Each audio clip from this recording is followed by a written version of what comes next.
बिस्मिल्लाहिर्रहमानिर्रहीम, अस्सलाम वालेकुम। कामरान मलिक एक नई वीडियो के साथ हाजिर हूँ। काश्तकार भाइयों, अगर आप अपनी फसलात में जड़ी बूटियों के कंट्रोल के लिए ग्लाइफोसेट स्प्रे का इस्तेमाल करते हैं तो ये वीडियो आपके के लिए जो है वो बहुत अहम है। इसको जो है वो पूरी सुनिएगा, लाजमी देखिएगा, तभी जाके जो है वो आपको ये सारी बात समझ आएगी। काश्तकार भाइयों, ग्लाइफोसेट जो है वो मोंसेंटो बायर कंपनी की तरफ से 1970 में दरियाफ्त की गई और इसका इस्तेमाल 1990 और 80 के दरमियान जो है वो पूरी दुनिया में फैल गया। पाकिस्तान में भी जो है वो इसका इस्तेमाल जो है वो मुतारिफ हुआ और लोगों ने जो है इसका इस्तेमाल जड़ी बूटियों के मुख्तलिफ किस्म की जड़ी बूटियों पे कंट्रोल करने के लिए जो है वो शुरू कर दिया।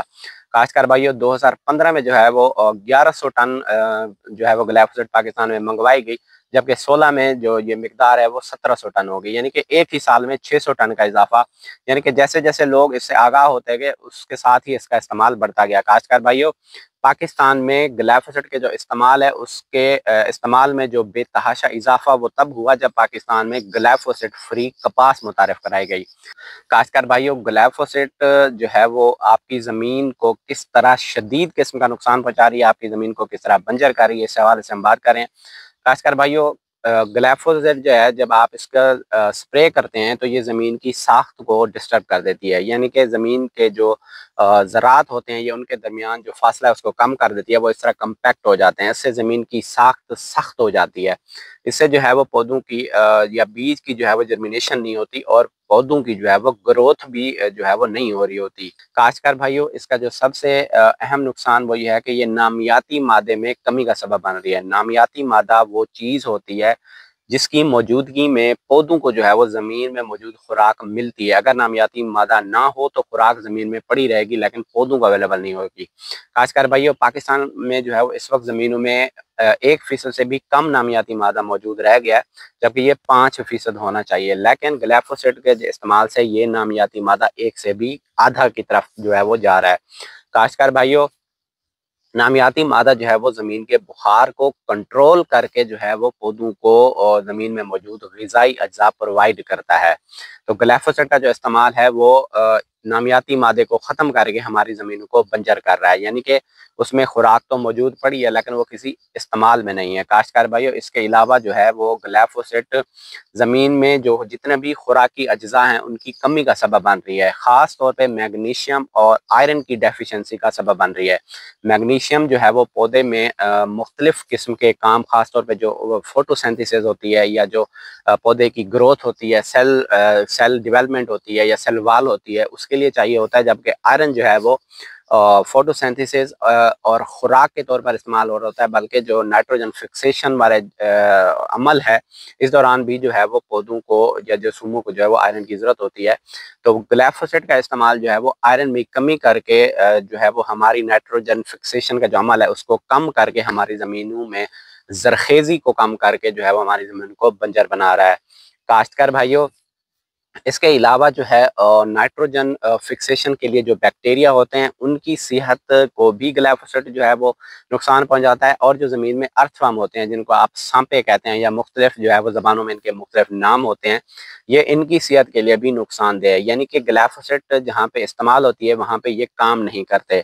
ये सांपे जो है वो ज़मीन की जरखेज़ी, ज़मीन की साख्त, उसकी नरम भुरभुरी, उसमें हवा के तबादले, उसमें ऑक्सीजन के तबादले को जो है वो बेहतर बनाते हैं। तो जहाँ पे ग्लाइफोसेट इस्तेमाल होता है उस ज़मीन से या तो सांपे मर जाते हैं या फिर दूसरी ज़मीनों में जो है वो मुंतकिल हो जाते हैं। काश्तकार भाइयों, इसके अलावा जो फंगस वाली बीमारियों वाले जो जरसूमे होते हैं उनको जो हवा में 60 से 70% नमी दरकार होती है किसी भी पौधे पर जो है वो हमला करने के लिए, लेकिन ग्लाइफोसेट का इस्तेमाल उनकी इस खासियत को जो है वो कम कर रहा है और कम नमी की मौजूदगी में भी ये जरसूमे एक्टिव हो जाते हैं और किसी भी फसल पर जो है वो बीमारियां फैला रहे होते हैं। काश्तकार भाइयों, इस तरह के ये जो तमाम नुकसानात हैं, इस तरह जो है ये ग्लाइफोसेट आपकी ज़मीनों को बंजर बना रही है। काश्तकार भाइयों, इसके अलावा अगर इंसानी सेहत के हवाले से बात करें तो 2015 में जो कैंसर का रिसर्च जो इंटरनेशनल एक इदारा है, एजेंसी है, उसने जो है ये रिपोर्ट पेश की थी कि जी कैंसर की जो है वो मुख्तलिफ किस्म का कैंसर की जो वजूहात है वो ग्लाइफोसेट बन रही है।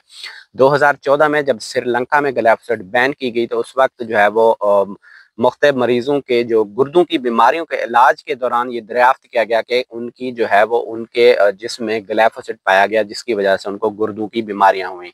काश्तकार भाइयों, इंटरनेशनल जो हेल्थ के इदारे हैं वो ये बात जो है वो बता चुके हैं कि ग्लाइफोसेट जो है वो आँखों की बीमारियाँ, गुर्दों की बीमारियाँ, स्किन की बीमारियाँ और दिमाग की नर्वस सिस्टम की बीमारियाँ, फेफड़ों की बीमारियाँ और इसके साथ-साथ जो है सबसे अहम बीमारी जो बांझपन की बीमारी का सबब बन रही है। इंडिया में जो है वो मुख्तलिफ औरतों के बांझपन के इलाज के दौरान जो है वो ये दरियाफ्त किया गया कि उनके जो बांझपन की वजह है वो ग्लाइफोसेट की मौजूदगी है। काश्तकार भाइयों, ये ग्लाइफोसेट जो है वो फसलात से इंसानों में कैसे मुंतकिल होता है? जब आप अपनी फसल पर ग्लाइफोसेट का स्प्रे करते हैं, खासतौर पर कपास पर, इसकी जो सरायत पजीरी है वो बहुत तेज अमल है।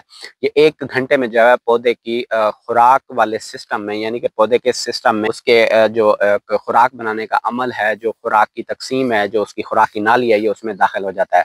इस तरह जो है ये ग्लाइफोसेट कपास के बीजों में और बीजों के ज़रिए जो है वो बनोले से जो है वो खल से जानवरों के जिस्म और दूध के ज़रिए इंसानों तक पहुँच रही है और बनोले से तेल के ज़रिए भी जो है वो इंसान जब उसका कपास का बनोले का तेल जो इस्तेमाल करते हैं, उस तरह जो है ये इंसानों में मुंतकिल हो रहा है और इस तरह जो है वो मुख्तलिफ़ किस्म की बीमारियाँ पैदा कर रहा है।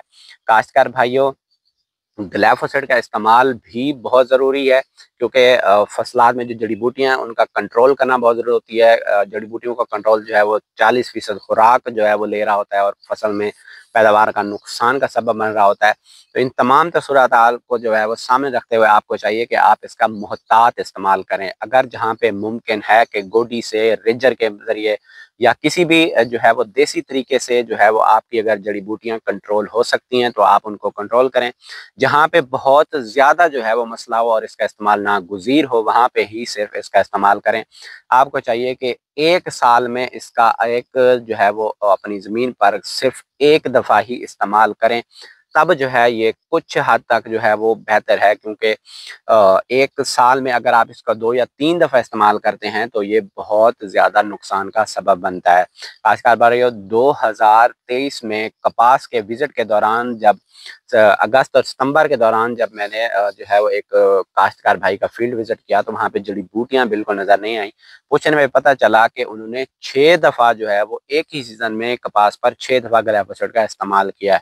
आप अंदाज़ा लगाएँ कि उनको सिर्फ़ ये पता था कि जी इसका इस्तेमाल करके जड़ी-बूटियाँ बिल्कुल ख़त्म की जा सकती हैं, लेकिन इससे होने वाले नुकसानात थे, अगर नुकसानात जो जितने भी नुकसानात हैं, अगर इससे वो आगाह होते तो वो कभी भी जो है वो इस पर 2 से ज़्यादा स्प्रे जो है वो नहीं करते। इन तमाम तर मालूमात को सामने रखते हुए आप अपनी फसल के लिए, आप अपनी नस्लों के लिए, आप अपनी ज़मीन की सेहत के लिए क्या सोचते हैं? क्या ग्लाइफोसेट का इस्तेमाल करना चाहिए या नहीं? इस तमाम वीडियो के बाद जो है आप ये फैसला करने के काबिल हो जाएँगे कि कितना इस्तेमाल करना चाहिए और अगर नहीं करना चाहिए तो क्यों? काश्तकार भाइयों, अगर आप इस चैनल पर नए हैं तो चैनल को सब्सक्राइब ज़रूर कर दें। अपना ख़्याल रखें, अपने इस चैनल का भी। अल्लाह हाफ़िज़।